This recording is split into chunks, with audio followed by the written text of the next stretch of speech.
yusybihu, barang siapa yang menyerupai orang kafir, dia bagian daripada kekafiran, kata Nabi.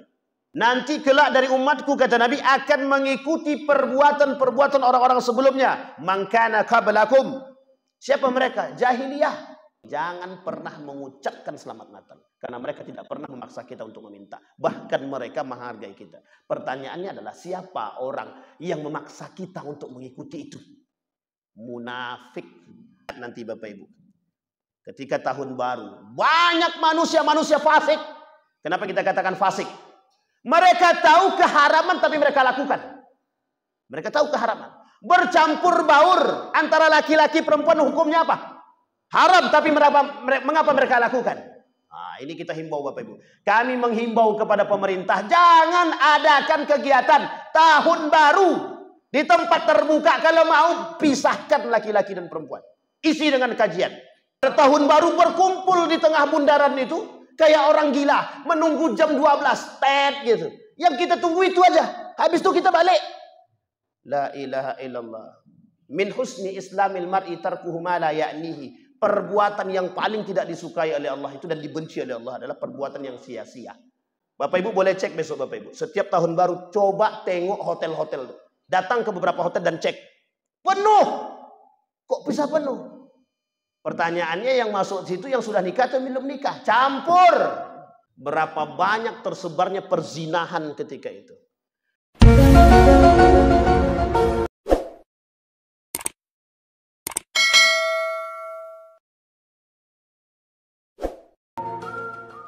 Assalamualaikum warahmatullahi wabarakatuh. Alhamdulillahi Rabbil Alamin. Alhamdulillahilladzi an'ama bi ni'matil iman wal islam bihima tatimmus salihat. Ashhadu an la ilaha illallah wahdahu la syarika lah wa ashhadu anna Muhammadan abduhu wa rasuluh la nabiyya ba'd. Allahumma salli wa sallim wa barik ala hadzal nabiyil karim. Allahumma salli ala Muhammad wa ala ali Muhammad fil alamin innaka Hamidum Majid. Ya ayuhan nasu attaqu rabbakum alladhi khalaqakum min nafsin wahidah wa khalaqa minha zawjaha wa batha minhuma rijalan katsiran wa nisaa'a wattaqullaha alladhi tasaaluna bihi wal arham innallaha kana 'alaikum raqiba. Wa qala Allah ta'ala ya ayyuhalladzina amanu taqullaha wa qulu qawlan sadida yuslih lakum a'malakum wa yaghfir lakum dhunubakum wa may yuti'illaha wa rasulahu faqad faza fawzan 'azima. Wa qala Allah ta'ala innal ladzina yakfuruna billahi wa rusulihi wa yuriduna an yufarriqu bainallahi wa rusulihi wa yaquluna nu'minu bi ba'di wa nakfuru bi ba'd wa yuriduna an yattakhidhu baina dzalika sabila ulaika humul kafiruna haqqan. Puji syukur kehadirat Allah atas limpahan rahmat dengan mengucapkan alhamdulillahirabbil alamin, bersalawat kepada Nabi dengan mengucapkan Allahumma shalli ala Muhammad wa ala ali Muhammad fil alamin innaka Hamidum Majid. Bapak Ibu sekalian yang berbahagia, mudah-mudahan di subuh hari ini Allah limpahkan rahmat dan karunia-Nya kepada kita semua. Allah jadikan kita orang-orang yang selalu bersyukur akan segala nikmat-Nya. Allah jadikan rumah tangga yang sakinah, mawaddah warahmah, anak-anak yang saleh dan salehah. Kemudian Allah istiqamahkan kita dalam ketaatan kepadanya dan kebaikan. Kemudian untuk orang tua kita yang telah mendahului kita, Allah tempatkan di tempat terbaik di sisinya. Allah terima amal ibadahnya. Kemudian untuk orang tua kita yang masih hidup, Allah sehatkan, Allah kuatkan, Allah istiqamahkan. Kemudian Allah anugerahkan, Allah limpahkan rezeki. Mudah-mudahan selalu dalam lindungan Allah. Amin ya rabbal alamin. Baik Bapak Ibu sekalian yang berbahagia, bagaimana kabarnya Bapak Ibu di subuh ini? Dingin apa tak dingin? Oh biasa aja. Saya menggigil Bapak Ibu karena kedinginan. Alhamdulillah, mudah-mudahan di subuh hari ini Allah berkahi. Amin ya rabbal alamin. Baik Bapak Ibu sekalian yang berbahagia, kita lanjutkan kajian kita tentang prahara akhir zaman, atau lebih tepatnya fitnah-fitnah akhir zaman.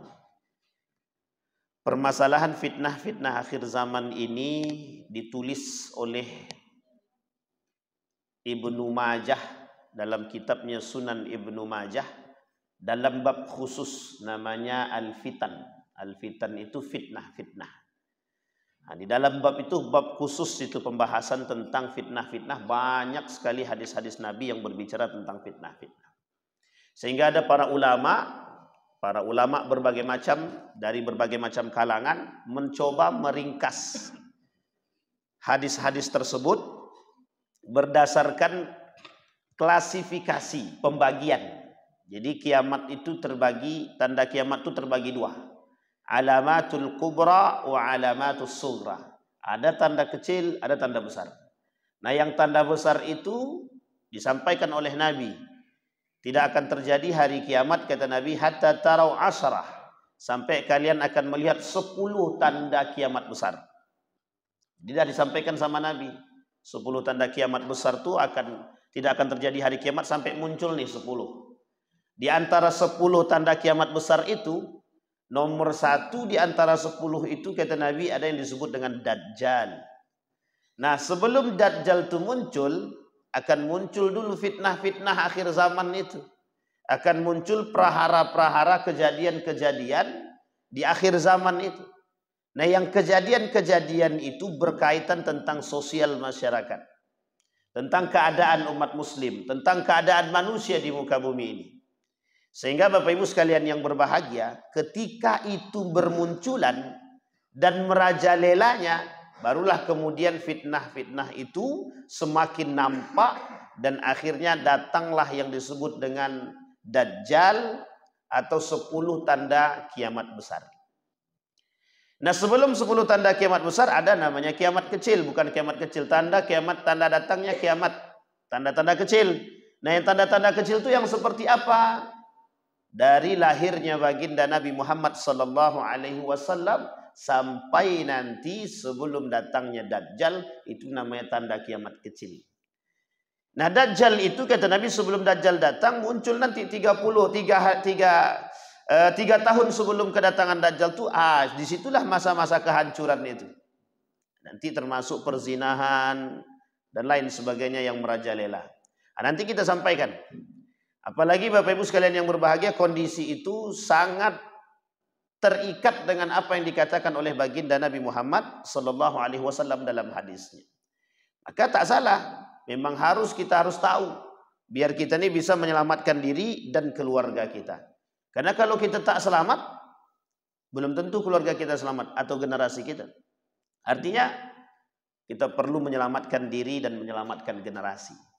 Nah, ketika itu subhat, yang halal tak nampak, yang haram jadi halal, yang halal jadi haram, yang subhat bermunculan bertebaran, yang benar jadi yang salah jadi benar, yang jujur dianggap tak jujur, yang tak jujur dianggap jujur, yang amanah dianggap pengkhianat, yang pengkhianat dianggap amanah. Dan itu semua bercampur aduk tuh, bercampur aduk. Dan itu dipelajari oleh para ulama. Pertanyaannya apakah itu pasti terjadi atau tidak?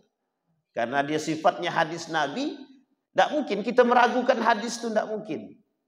Sehingga poin penting daripada hadis tersebut memahami dan wajib meyakini dia pasti akan terjadi.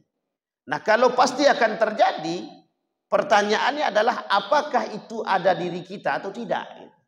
Sama halnya ketika Umar bin Khattab bertanya kepada Hudzaifah ibn Yaman itu, ketika Hudzaifah ibn Yaman memegang 40 nama para pendusta itu, para munafik itu, dia jadi rahasia semua dia. Kata Nabi, aku ceritakan kepadamu tentang 40 nama orang munafik. Tapi kata Nabi, jangan pernah kau ceritakan sama siapapun.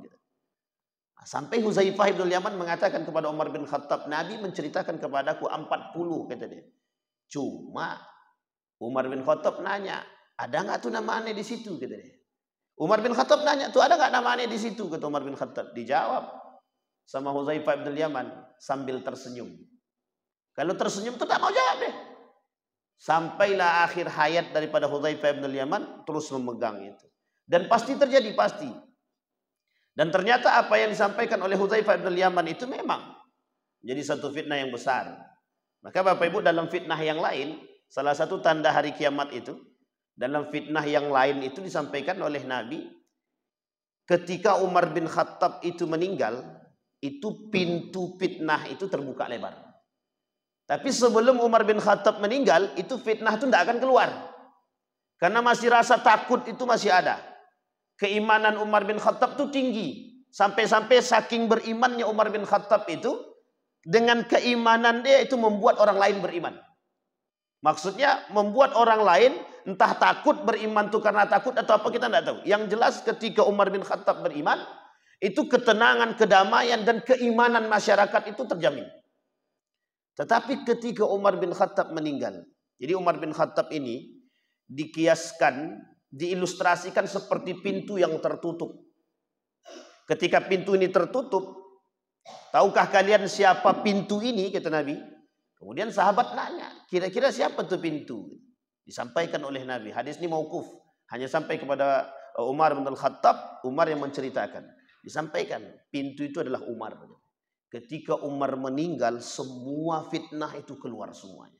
Seperti air mengalir. Semua fitnah. Siapa orang setelah Umar yang menjadi khalifah yang berhak, yang mendapatkan fitnah tersebut? Ada dua. Satu Utsman bin Affan, yang kedua Ali bin Abi Thalib. Pada masa inilah kehancuran itu nampak. Sebenarnya bukan kehancuran, tapi bermunculan fitnah-fitnah tersebut. Makanya kata Utsman bin Affan itu, ketika dia tak diajak duduk makan bersama dengan Nabi, dalam hatinya, kelak yang paling banyak dapat fitnah itu aku, kata dia. Benar Bapak Ibu. Utsman bin Affan itu yang paling banyak mendapatkan fitnah. Setelah Utsman baru Ali bin Abi Thalib. Kedua-duanya mendapatkan fitnah yang besar. Sangat besar sekali. Dan perkataan Nabi terbukti semua. Mulai dari setelah Utsman bin Affan, Ali bin Abi Thalib, setelah Ali bin Abi Thalib Al-Hasan, itu terbukti semua perkataan Nabi.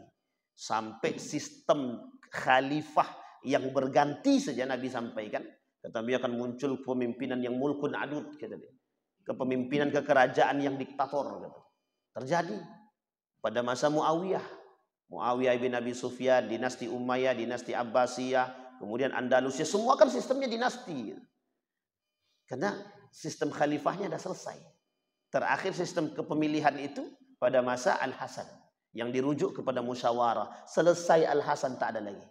Semuanya kembali kepada sistem kerajaan dinasti yang dilakukan oleh Muawiyah kepada anaknya, turun-temurun sampailah perebutan kekuasaan. Siapa yang merebut? Dari Abbasiyah kepada Umayyah. Siapa yang merebut? Dari Mongol ke Abbasiyah. Siapa yang merebut? Dari Andalusia, Turki Utsmani, dan lain sebagainya. Banyak Bapak Ibu. Ini kondisi umat muslim. Tapi tak salah kata, karena memang Nabi yang bicara begitu. Nabi yang berbicara. Nah, ini salah satu bentuk fitnahnya. Nah, kembali kepada poin kita Bapak Ibu. Nah, di subuh hari ini kita akan coba angkat hadis itu.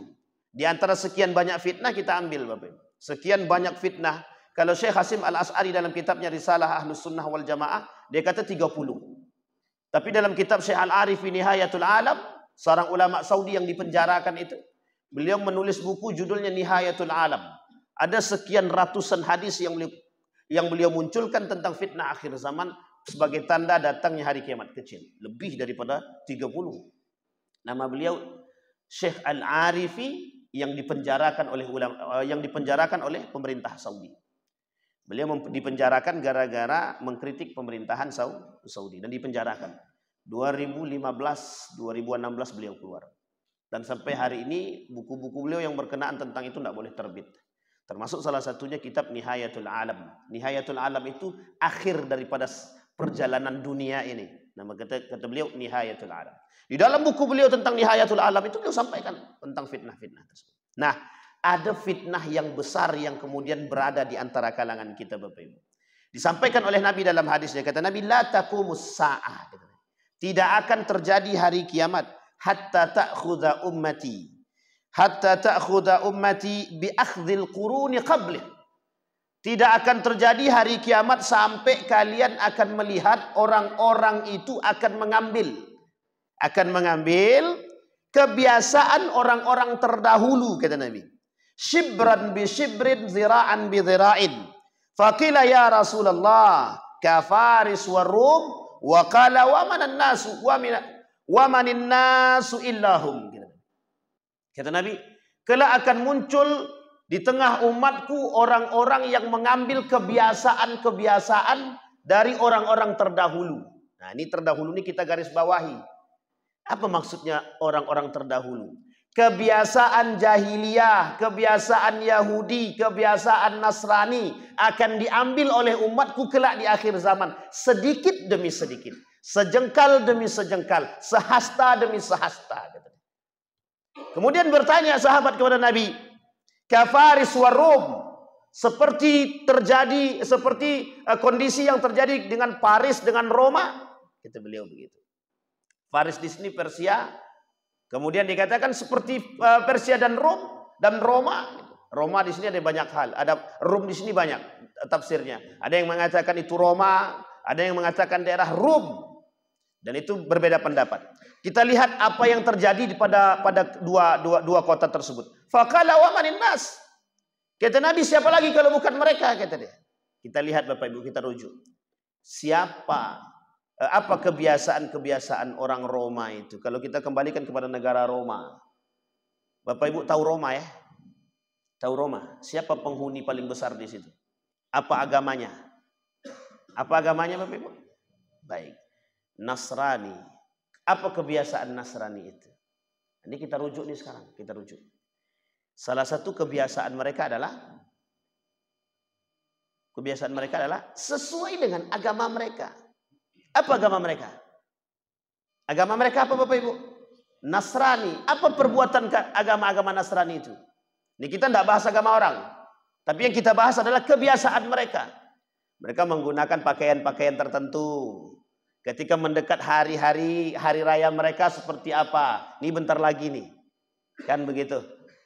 Tapi pertanyaannya adalah, adakah nanti orang muslim yang akan mengikuti kebiasaan mereka? Ada. Dan itu kemudian disampaikan oleh Nabi. Dalam kalimat yang lain, man tasyabbaha biqaumin fahuwa minhu, barang siapa yang menyerupai orang kafir, dia bagian daripada kekafiran, kata Nabi. Pertanyaannya adalah, hadis ini bersifat seperti apa? Apa yang dimaksud oleh Nabi dalam hadis tersebut? Yang dimaksudkan oleh Nabi, ada orang-orang muslim yang menyerupai perbuatan-perbuatan orang kafir. Loh, kok bisa begitu? Iya bisa. Seperti Allah katakan dalam Al-Quran, yusarikunahum. Umat muslim mengikuti gerak dari perbuatan orang-orang kafir. Apa contohnya?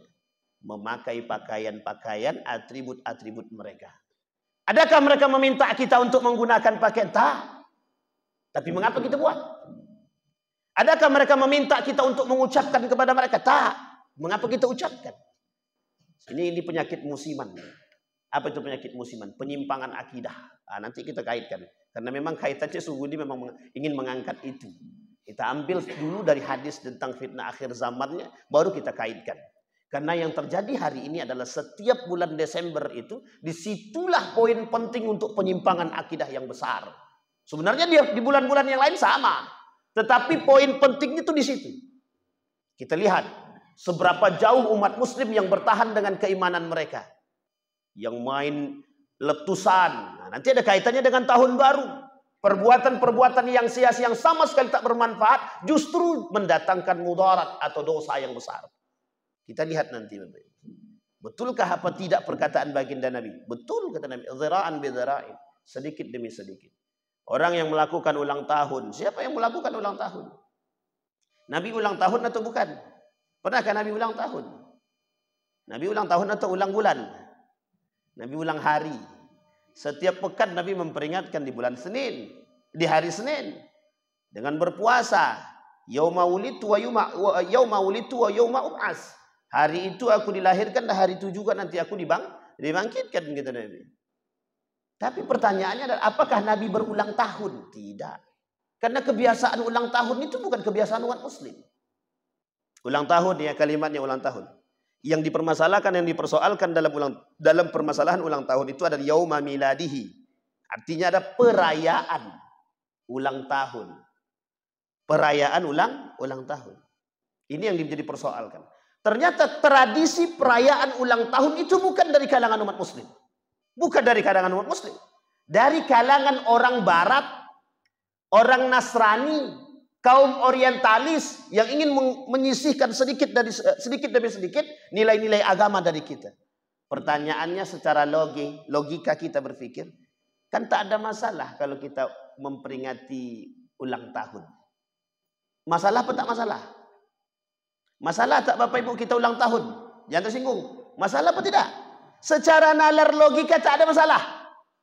Biasa-biasa aja, duit aku, anak-anak aku, bulan-bulan anak aku, terserah dia lah nak ulang tahun nak tidak. Yang penting kan tak menyeleweng, tak ada zina. Betul.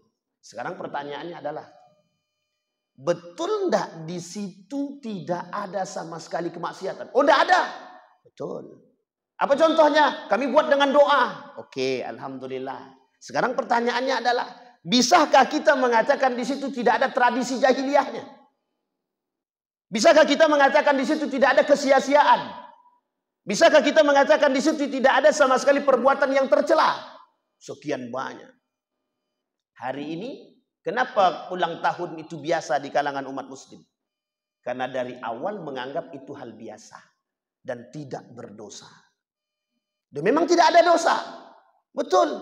Tapi lihat yang terjadi. Dulu memperingatinya mereka buat gaya mereka begini. Kata kaum-kaum Nasrani itu ketika mereka memperingati ulang tahun, mereka hanya sekedar makan bersama.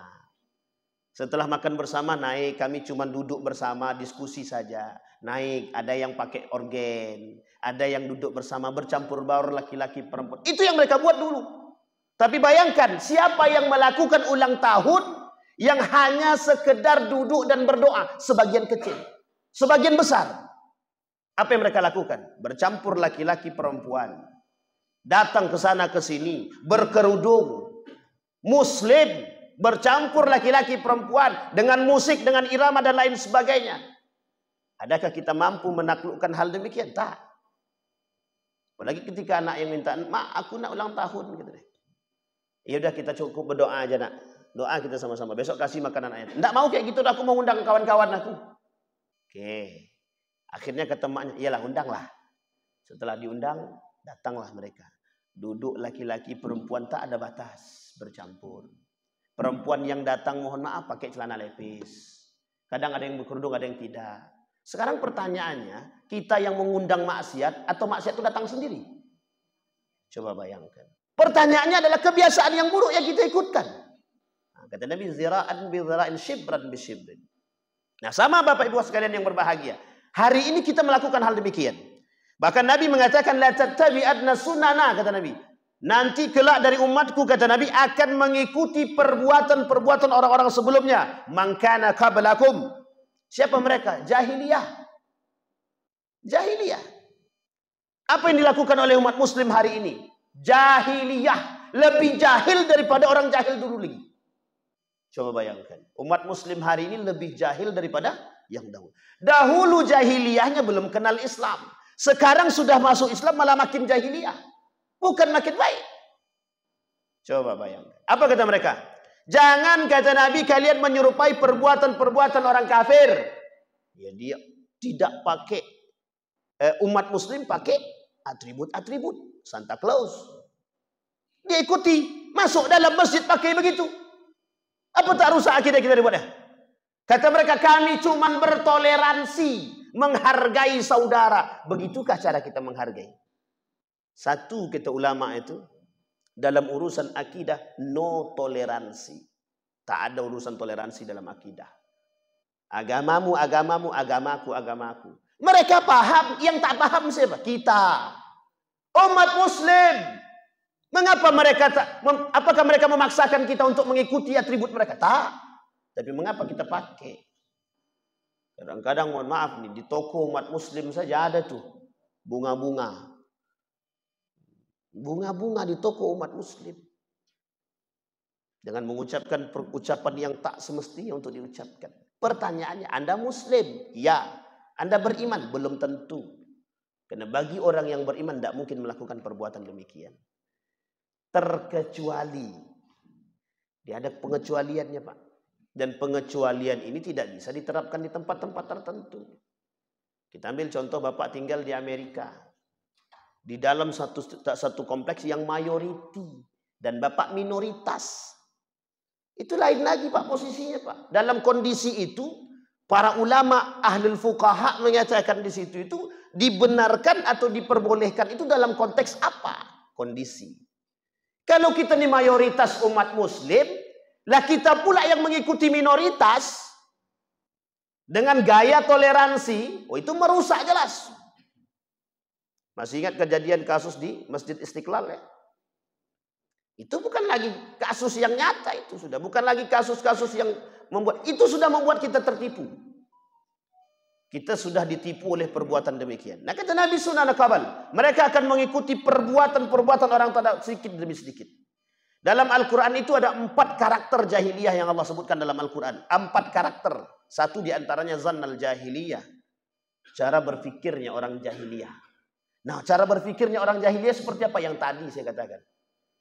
Tidak apa-apa dong, kami cuma menghargai aja. Ya. Keluarga kami kok kayak gitu, kami anggap mereka keluarga. Oke. Betulkah itu keluarga? Ya. Apakah keluarga itu harus menggadaikan akidah? Tidak. Pertanyaannya, keluarga Anda paham tidak agama Anda? Paham. Kalau paham, ngapain Anda yang memaksakan diri untuk mengikut? Apakah ada tekanan hidup dan mati di situ? Tidak ada. Kalau tak ada, ngapain kita buat? Yang boleh kita lakukan kalau ada tekanan hidup dan mati. Karyawan yang tidak mengucapkan selamat Natal, aku kubur. Lain cerita. Kaitannya dengan kematian. Apakah kondisi ketika itu mengucapkan selamat Natal dibenarkan? Dan dia tidak disalahkan dalam agama ketika dia mengucap demi kehidupan dia. Ini tak ada tekanan. Tak ada tekanan, tak ada angin, tak ada ini, tiba-tiba dia sendiri pakai. Disitulah kebiasaan. Kelak akan mengikuti kebiasaan-kebiasaan tersebut. Lau dakhalu juhra dabbin tabi'tumuhum. Kata Nabi, kelak mereka akan sudah datang kepada mereka kebiasaan itu dan mereka akan mengikuti. Kita ambil contoh. Kebiasaan barat yang diikuti. Nama bahasanya westernisasi. Kebarat-baratan. Dan kita sekarang ini sudah masuk dalam sistem itu sudah lama. Mengikuti budaya barat. Pakai celana pendek. Awalnya berkerudung. Kemudian kerudungnya diikatkan ke leher. Dia tetap berkerudung tapi nampak ini dia.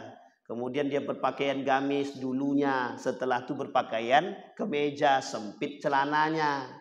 Besok tidak pakai celana lagi dia.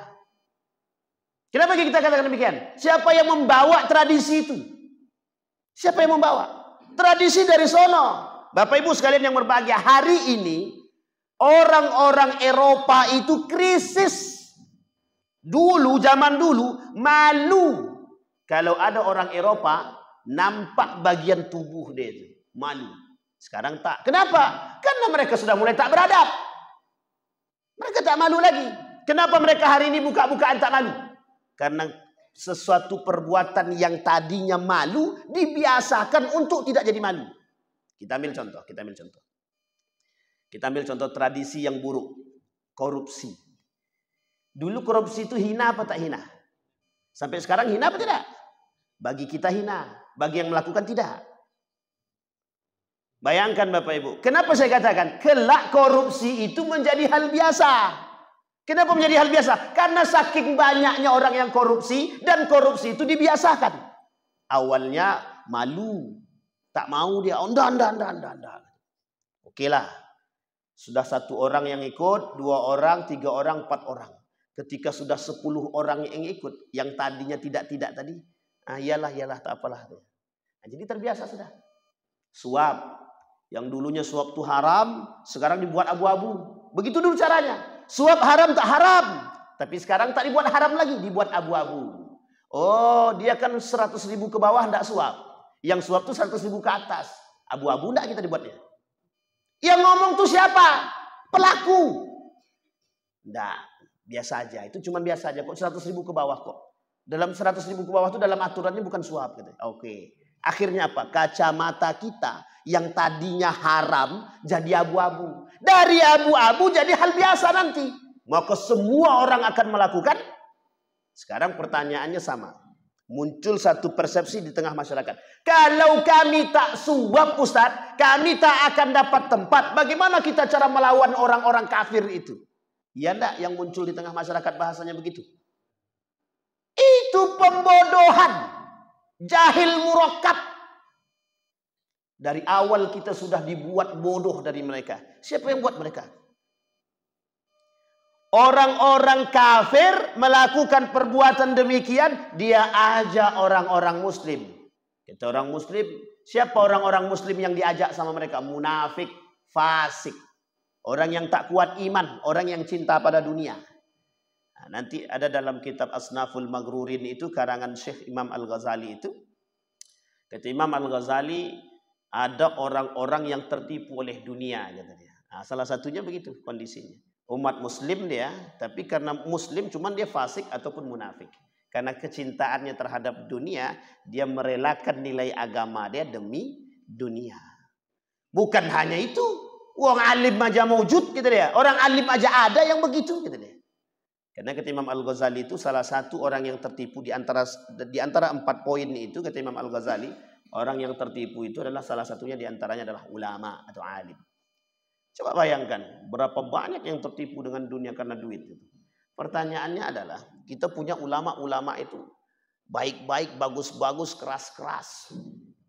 Tapi yang mendengarkan sedikit. Suap haram. Dari ujung ke ujung semua mengatakan haram suap itu. Yang mengatakan suap haram itu cuma di lisan saja. Tangannya ngambil. Naam haram kata dia. Nah, begini Pak. Itu ilustrasinya Pak. Itu yang kita katakan shibran bisyibran. Mereka akan ikut sedikit demi sedikit perbuatan-perbuatan tersebut. Nah, sekarang Bapak Ibu boleh lihat tuh.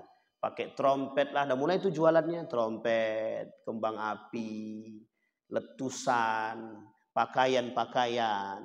Kemudian apa namanya itu? Bunga-bunga. Semua orang sudah ikut sekarang mencoba.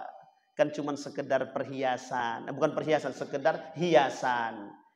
Cuma sekedar hiasan. Cuma sekedar hiasan. Pertanyaannya bahasa itu, bahasa yang saya sampaikan itu, lembut apa kasar? Lembut. Karena bahasa cuma itulah kita tertipu itu tadi. Sekarang saya ambil contoh. Apa hukum musik itu?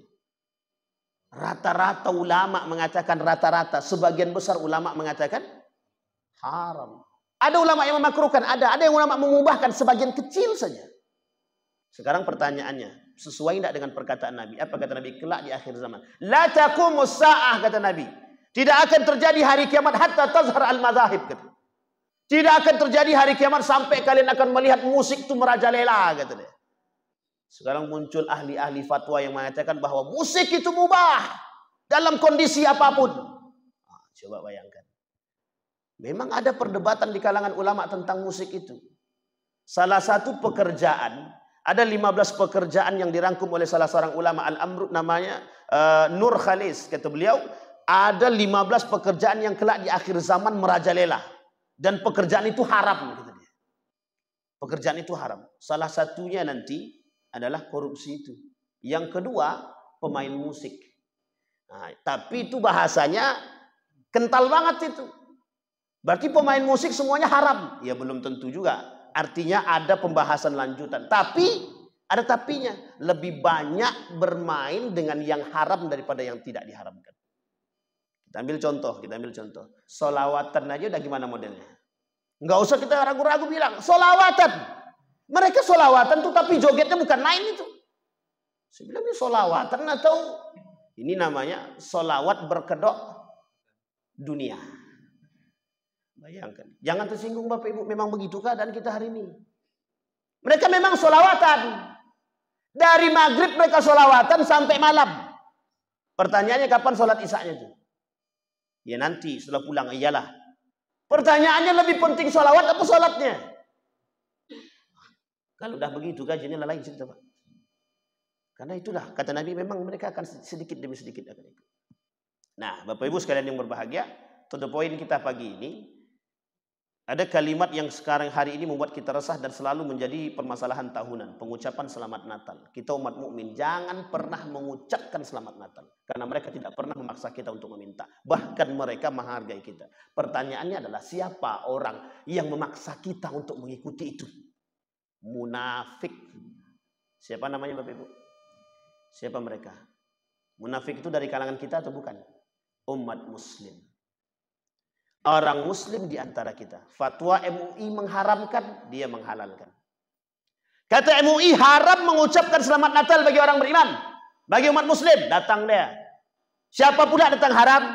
Gitu kok haram-haram aja. Sudah tidak ada unsur toleransi itu, kata dia. Coba bayangkan, Pak. Yang ngomong siapa? Umat muslim.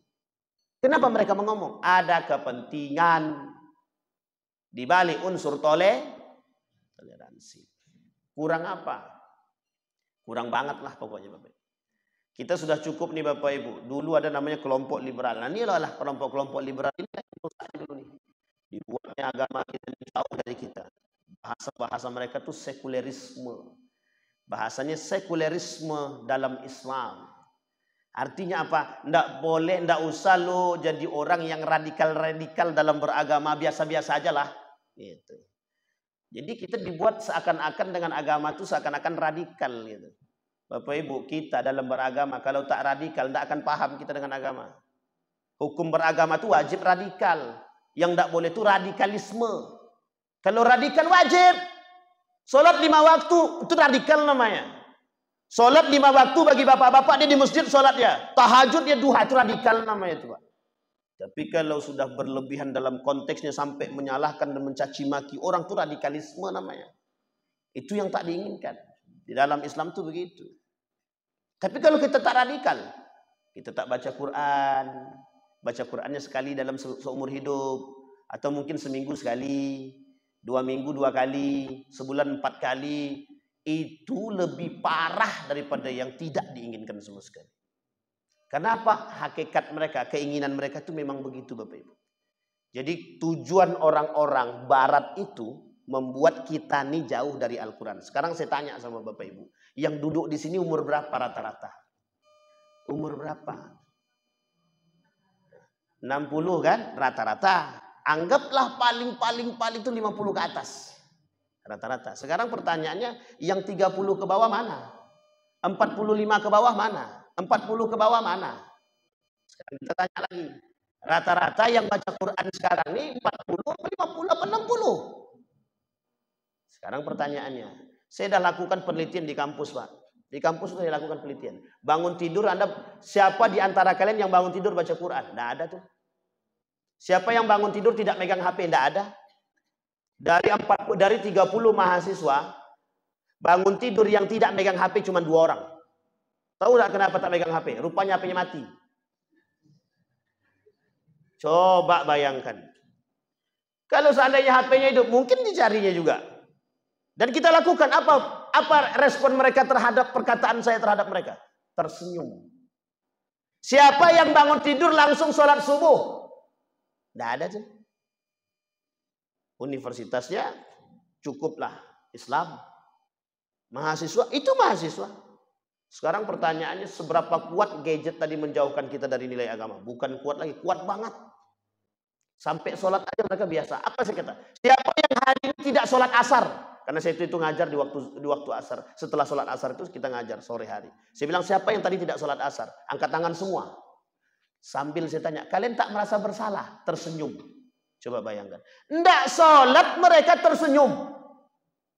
Nah itulah zaman sekarang Pak. Hasil perbuatan tadi. Mereka sudah terbiasa dengan kebiasaan barat. Westernisasi. Kehidupan dunia barat. Mereka sudah terbiasa dengan peradaban-peradaban yang lain. Koreaisasi. Apalagi? Semua sudah merajalela. Dan peradaban-peradaban itu bukan dimiliki oleh orang Islam. Orang kafir semua. Kita ikuti Pak. Pakaiannya sempitnya bukan main. Tidak ada malu perempuan sekarang tuh pakai celana pendek. Yang malu tuh cuma yang beriman aja. Tidak malu ente pakai celana pendek. Oh enggak, ini kan udah biasa. Jual paha, jual ketek. Ya kalau, ya bukan kalau-kalau sih. Tidak ada kalau-kalau. Kenapa mereka nggak malu? Perempuan pakai baju, bajunya kemeja putih, tapi dalamnya cuma pakai kutang aja, transparan. Ketika kita kritik, ngapa pakai begitu? Jawabannya apa? Hak-hak saya, suka-suka hati saya lah. Coba bayangkan. Pakaian sempit, lepis lagi. Sampai menjerit itu, pahanya itu, tolong. Tapi biasanya tuh. Sekarang pertanyaannya coba lihat. Berapa banyak perempuan yang pakai celana lepis hari ini? Bukan banyak lagi, banyak sangat. Apa jawaban mereka ketika kita katakan? Itu sama dengan perempuan itu pakai lepis itu sama seperti orang yang berpakaian tapi telanjang. Nabi yang sampaikan dalam hadisnya, kelak akan datang hari, kata Nabi dalam hadis, sinfani min ahlin nar, kata Nabi. Dua golongan yang mereka tidak akan aku temukan, tidak akan aku lihat di dalam surga, kata Nabi. Dan mereka penghuni neraka min ahlin nar, kata Nabi. Siapa dua itu? Satu diantaranya perempuan berpakaian tapi telanjang. Apa maksudnya perempuan berpakaian tapi telanjang? Yang pakai celana sempit. Hari ini pakai lepis, dia besok pakai legging aja dia keluar. Sebayangkan Bapak Ibu. Itu kebiasaan siapa? Orang barat, Pak. Tradisi siapa? Tradisi sono, Pak. Yang dibawa ke sini. Siapa yang bawa? Artis. Yang tersinggung artis-artis. Memang begitu keadaannya. Mereka yang bawa. Public figure yang bawa ke sini. Untuk merusak apa? Mencuci otak kita. Karena cuma dengan tangan itu yang bisa merusak. Sekarang saya tanya, lebih banyak fans pada Abu Bakar atau pada Raffi Ahmad? Mana yang lebih banyak fansnya, Abu Bakar atau Raffi Ahmad? Wah, itu cepat tahu memang. Tahu itu lah itu kan. Coba bayangkan. Yang ngefans sama Inul Daratista aja banyaknya bukan main. Lu yang ngefans sama Siti Khadijah bisa dihitung orangnya siapa-siapa aja. Kenapa? Kebiasaan, Pak. Maka kata Nabi, la tattabi'anna sunnana man kana qablakum. Akan diikuti oleh orang-orang nanti kebiasaan orang-orang jahiliyah dahulu, kata Nabi, sedikit demi sedikit. Shibran bi shibrin, zira'an bi zira'in. Artinya apa? Dulu kita jahiliyah, nanti akan kembali kepada lebih parah jahiliyah. Jahiliyah dulu mereka tidak mengenal ilmu. Tapi jahiliyah sekarang mereka tahu ilmu tapi mereka tak menjalankan ilmu. Maka dikategorikan oleh para ulama dua. Di akhir zaman itu manusia fasik, tahu dia kebenaran tapi tak menjalankan. Yang kedua munafik, tahu dia kebenaran tapi mereka mengingkari kebenaran itu. Nah kelak di akhir zaman yang banyak itu yang seperti apa? Yang seperti itu, Pak. Banyak sekali mereka-mereka yang munafik itu. Sampai Nabi katakan, yang kita takutkan, yang dikatakan oleh baginda Nabi dari perbuatan-perbuatan mereka. Yang ditakutkan oleh Nabi apa? Yang terjadi pada umat muslim kelak di akhir zaman.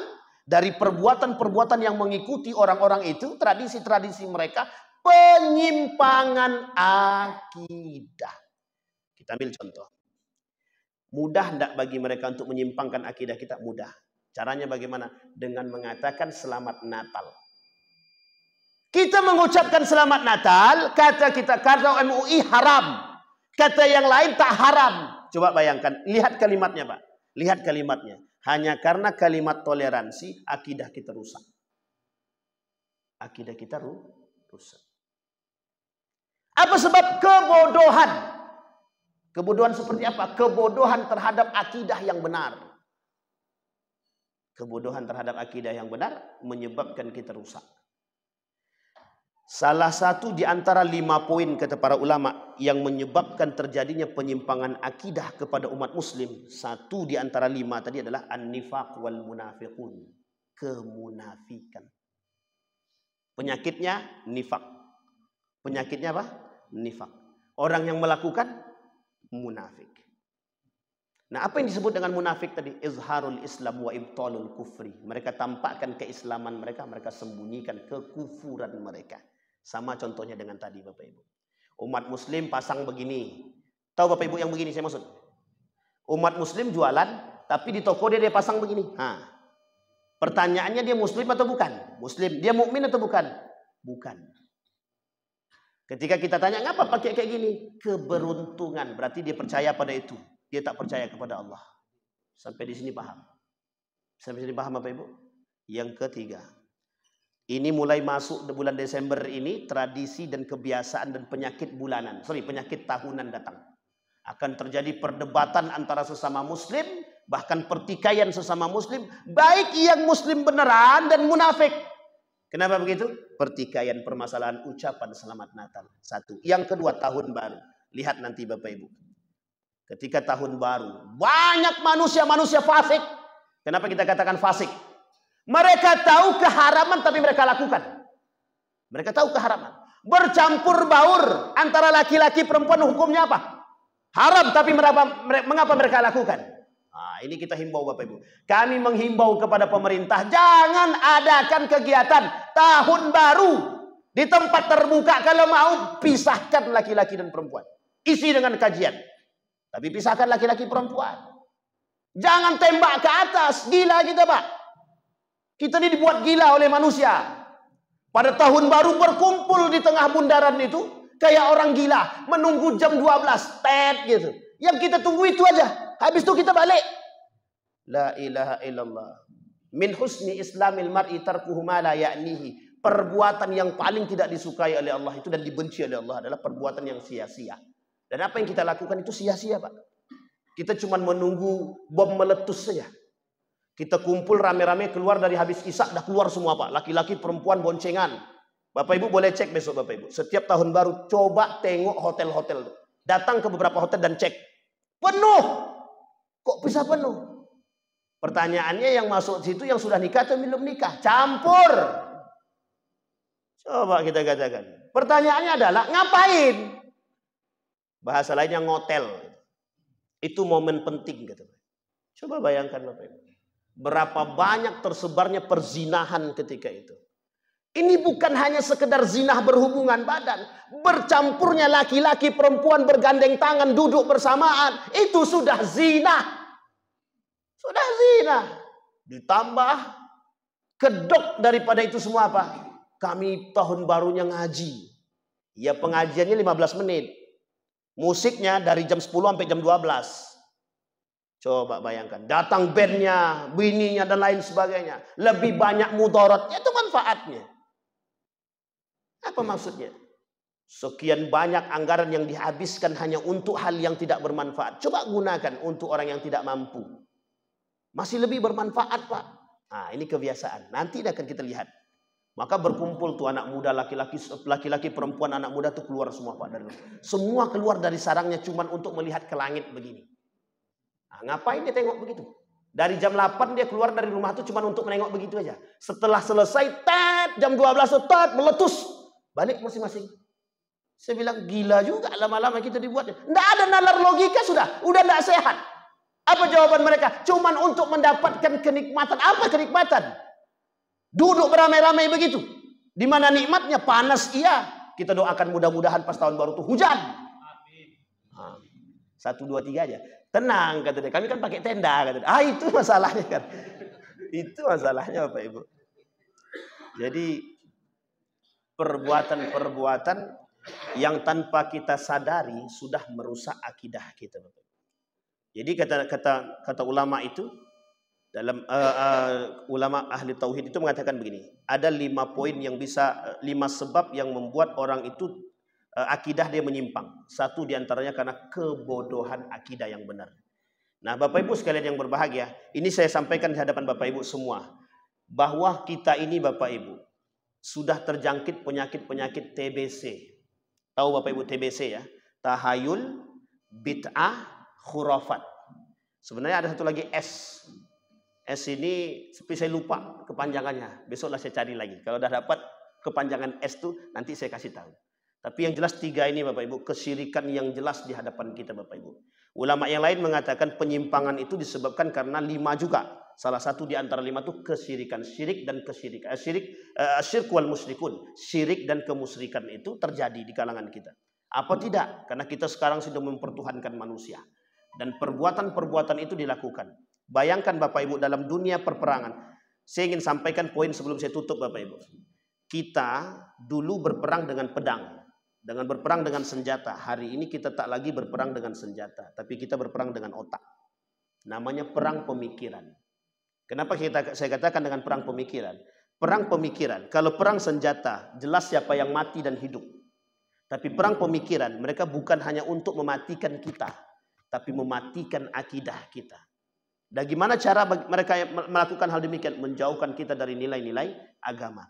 Ada poin penting yang disampaikan dalam poin-poin tertentu dalam perang pemikiran itu. Satu di antaranya metode yang mereka lakukan untuk membuat kita ini hancur dan habis, itu disebut dengan tashkik. Bapak Ibu tahu tashkik? Membuat kita ragu dengan agama kita sendiri. Dan dengan tangan siapa? Bukan dengan tangan orang kafir Bapak Ibu. Bukan dengan tangan orang kafir. Tapi dari tangan orang muslim itu sendiri. Kita ambil contoh. Siapa yang mengatakan bahwa jilbab tidak wajib? Orang muslim atau bukan? Umat muslim.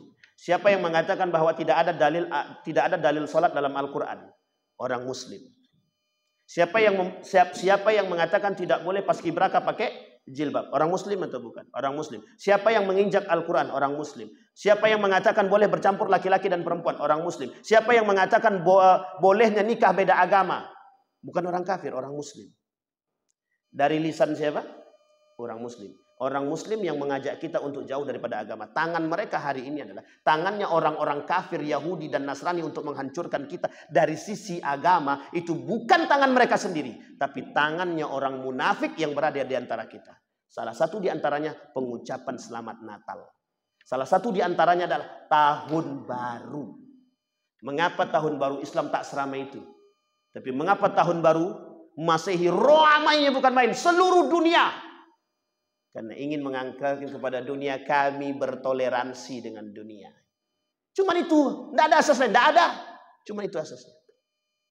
Maka kata Nabi, ketika Nabi memperingatkan Ibnu Abbas itu, kata Nabi, ihfazillah yahfazka. Kalimat ini sederhana, tapi dalam maknanya. Kata Nabi, jagalah olehmu nilai-nilai agama, niscaya engkau akan dijaga oleh Allah. Sekarang ini kita tak jaga nilai agama. Jujur itu nilai agama. Tidak korupsi ada nilai agama. Tidak mencuri ada nilai agama. Solat ada nilai yang terkandung dalam solat. Orang sekarang lebih banyak solat aja. Atau tahu tak makna solat itu apa? Karena banyak orang tak tahu makna solat itu. Dia solat. Solatnya rajin di masjid, mencaci maki rajin juga.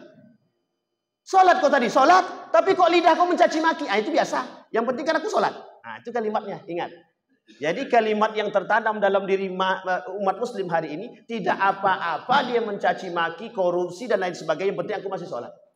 Ya itu lebih baik daripada tidak sama sekali, Pak. Sudah tidak sholat, korupsi, mencaci, memaki, itu lebih parah lagi. Tapi masih mending ada orang sholat tapi dia tetap, ada orang maling, mencuri, korupsi, lengkap semua, tapi dia tetap sholat. Ini bahasa ini sebenarnya Bapak Ibu saya kutip dari seorang novelis. Apa kata beliau dalam tulisan? Tuhan maafkan kami sedang melacur. Katanya. Itu bahasanya bahasa. Tapi itu dalam sebuah novel. Dia ingin katakan begini.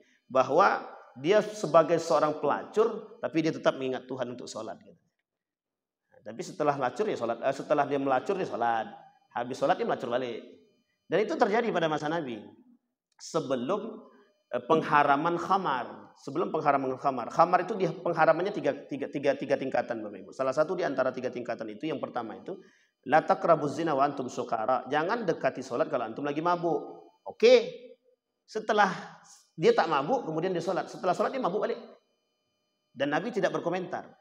Sampai turun ayat selanjutnya tentang bahwa mengatakan khamar itu rijsun min amalis setan. Kata Allah dalam Al-Quran. Itu artinya apa? Wajib untuk meninggalkan itu. Nah, tapi kalau sekarang tidak. Maaf Tuhan kami sedang melacur katanya. Nah, itu mantap novelnya Bapak Ibu. Kapan-kapan carilah Bapak Ibu kalau masih ada. Mudah-mudahan udah nggak ada lagi tuh.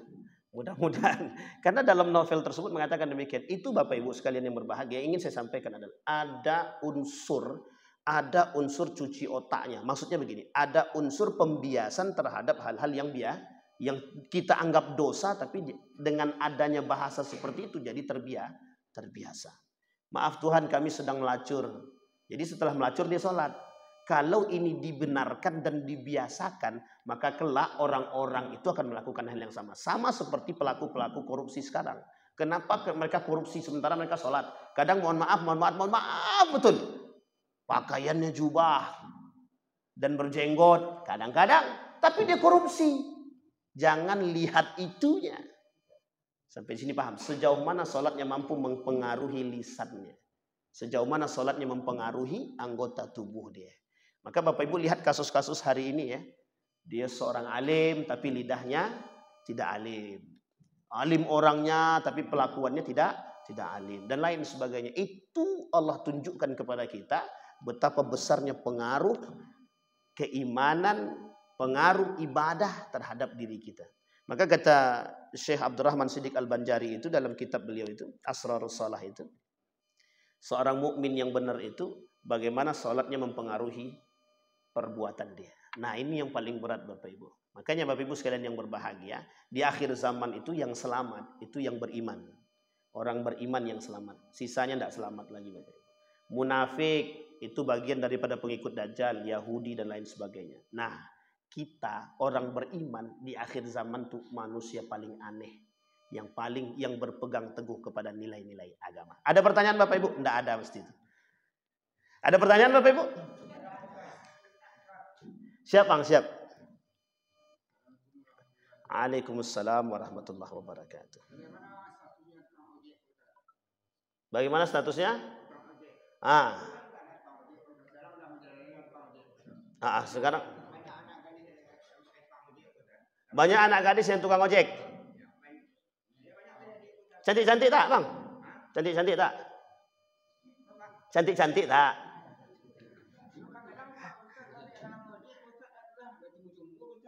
Allah. Benar-benar. Pertanyaan yang pas banget itu. Abang ada lihat orang tukang ojek itu besok Bang, tukang ojek pakai tosa aja Bang. Tosa. Nah ini cuma bercanda Bapak Ibu, jangan serius betul. Tahu tosa Bapak Ibu ya? Tahu tosa Bapak Ibu? Nah, tosa itu apa? Motor yang belakangnya ada bak itu Bapak Ibu, itu namanya tosa namanya. Kan tidak mungkin, bukan pembatas, jadi ada gerobaknya belakangnya. Tapi kan nggak mungkin begitu. Atau pakai triplek, kata guru saya, pakai aja triplek katanya gitu. Jadi gini Bapak Ibu, ada yang bisa dihukumi secara mutlak, ada yang tidak. Kita ambil contoh. Salah satu pekerjaan yang tidak bisa dihakimi secara mutlak keharamannya adalah tukang ojek. Sampai mereka mendapatkan pekerjaan yang lebih. Sehingga para ulama Bapak Ibu, ketika ditanya apa hukum orang bekerja sebagai tukang ojek, ulama tidak bisa mengharamkan mutlak, tak bisa. Tidak bisa. Kenapa tak bisa? Oh ini pekerjaan kok. Kecuali dia mencari-cari celah. Masih ingat Bang, cari-cari celah ya? Dicarinya memang sengaja dicarinya kan pokoknya nampak perempuan ini. Tapi kalau mohon maaf, jangan tersinggung ya. Kalau perempuan yang jelek dia pasang agak maju sedikit. Ini mundur. Iya kan Pak ya? Nah, itu. Mohon maaf Bapak Ibu. Bahasa lainnya begini. Agak mencari bahasa yang lebih halus. Tukang ojek atau yang bekerja sebagai ojek. Dalam hukum agama Islam tidak dipersoalkan keharaman dia. Artinya apa? Bolehkah kami gojek? Boleh kalau itu menjadi sebuah pekerjaan. Kalau itu memang menjadi sebuah pekerjaan, tidak ada masalah. Kata Dr. Mawardi Muhammad Saleh, tukang gojek itu pekerja gojek tidak ada masalah. Sama halnya dengan dokter. Tahu Bapak Ibu dokter? Boleh tidak perempuan itu berobat kepada dokter laki-laki? Boleh apa tidak? Boleh. Kenapa boleh? Kenapa dibolehkan?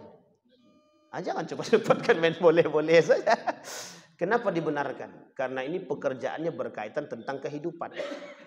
Kaitannya kadang-kadang dengan nyawa. Tetapi Bapak Ibu, adakah solusi di balik itu? Ada.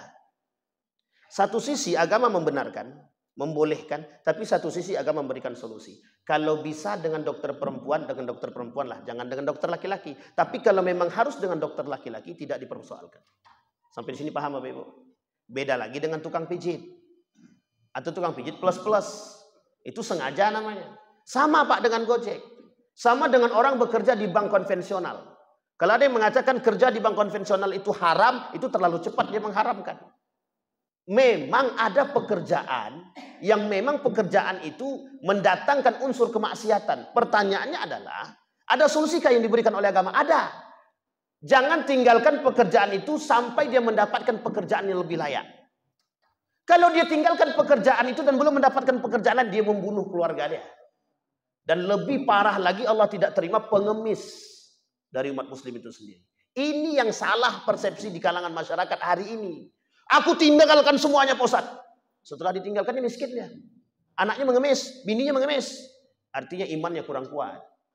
Dan itu menjadi perdebatan di kalangan para ulama. Termasuk Yusuf Al-Qaradawi mengatakan ketika ditanya tentang hal seperti ini. Seperti beliau katakan, kalau abang bisa mencari pekerjaan yang lain, carilah pekerjaan yang lain. Tapi jangan tinggalkan Gojek itu sebelum mendapatkan pekerjaan. Tapi kalau sudah dapat pekerjaan, maka tinggalkan. Kalau udah dapat, ngapain kami Gojek Ustaz? Iya betul juga. Itu yang pertama. Yang kedua, sebisa mungkin dalam pekerjaan itu, kita bisa tidak memilih? Bisa. Misal, saya tukang Gojek. Ternyata yang pesan ini perempuan. Yang pesan perempuan. Saya katakan, maaf ya, saya cancel. Bisa enggak? Bisa. Tapi ada kaitannya dengan, maaf, ada kaitannya dengan baik buruknya aplikasi. Karena sering menolak. Maka pada posisi itu Bapak Ibu tidak dipersoalkan. Agama tidak menghalalkan, tapi agama tidak mengharamkan. Sampai di sini paham Bapak Ibu? Artinya apa? Boleh saja dibuat. Tapi jangan cari-cari kesempatan dalam kesempitan. Sengaja direpnya. Benar. Itu cari-cari namanya. Yang diharamkan itu yang seperti itu. Nah, Bapak Ibu nanti boleh tanya kepada Dr. Mawardi Muhammad Saleh dan para pakar-pakar fikih kita. Dan Bapak Ibu boleh tengok bagaimana hukum Gojek yang dikemukakan oleh ulama-ulama ahli fikih. Ada Dr. Amin Nurbait, ada Oni Sahrani, ada Ahmad Sarwat yang ahli di bidang fikih untuk di Indonesia ini banyak. Termasuk Dr. Mawardi Muhammad Saleh itu. Mereka mengatakan hal yang serupa. Tidak ada kecuali, ada kecualinya. Ada yang mengatakan pekerjaan yang tidak boleh melakukan perbuatan demikian, ada. Salah satu madhab daripada madhab Imam Ahmad bin Hanbal atau Hambali itu berpegang teguh pada madhab ini. Ulama Hambali mengatakan tukang ojek tadi itu kalau bisa dihindari. Kenapa kok bisa begitu? Karena takutnya dapat penumpang perempuan. Tapi kata beliau, kalau penumpangnya perempuan, kalau bisa di-cancel lah. Nah, begitu Bapak Ibu. Tapi dalam mazhabnya, dalam ulama-ulama Syafi'i mengatakan, ulama Syafi'i, bukan Imam Syafi'i, karena masa Imam Syafi'i tidak ada Gojek. Jadi ulama Syafi'i dalam ijtihadnya para ulama itu mengatakan tidak ada persoalan dengan pekerjaan Gojek asal mereka tidak melakukan kesalahan. Ini transaksi namanya muamalah Bapak Ibu. Makanya mohon maaf Bapak Ibu, jual beli online pun tidak dipersoalkan oleh para ulama kecuali ada penipuan.